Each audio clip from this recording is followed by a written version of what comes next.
વલસાડના આરપીએફ મેદાન નજીક એક સ્કૂલ વાન ચાલકે કાર ખાડામાં ઉતારી પાડી. ટ્રાફિક પોલીસ બાળકોની મદદે પહોંચી હતી. તારીખ 11 સપ્ટેમ્બર બુધવારના રોજ 3 કલાકની મળતી માહિતી મુજબ વલસાડમાં લાલ બત્તી સમાન કિસ્સો આજે પ્રકાશમાં આવ્યો છે, જેમાં બાળકોને સ્કૂલેથી લઈને જઈ રહેલ એક સ્કૂલ વાન ચાલક દારૂના નશામાં હતો અને તેણે વાન ખાડામાં ઉતારી દેતા બાળકોના જીવ તાળવે ચોંટ્યા હતા. સદનસીબે આ બનાવમાં બાળકોનો ચમત્કારી બચાવ થયો હતો. ઘટનાની જાણ વલસાડ ટ્રાફિક પોલીસને થતા પોલીસ કર્મીઓ તાત્કાલિક બાળકોને વાનમાંથી સલામત રીતે બહાર કાઢ્યા હતા અને વાનને રાહદારીઓની મદદથી ખાડામાંથી બહાર કાઢવામાં આવી હતી. દારૂ પીધેલા સ્કૂલ વાન ચાલકને પોલીસ મથકે લઈ જવામાં આવ્યો હતો.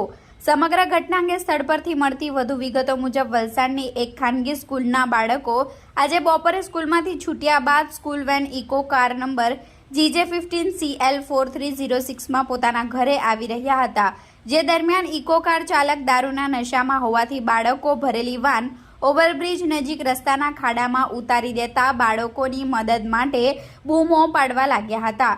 જે સમયે ટ્રાફિક પોલીસ ત્યાંથી પસાર થઈ રહી હતી. તેમણે આ ઘટના જોતાની સાથે જ રાહદારીઓ અને અન્ય વાહન ચાલકોની મદદથી બાળકોને વાનમાંથી સલામત રીતે બહાર કઢાયા હતા અને સ્કૂલ વાનને ધક્કા મારી ખાડામાંથી બહાર કાઢવામાં આવી હતી.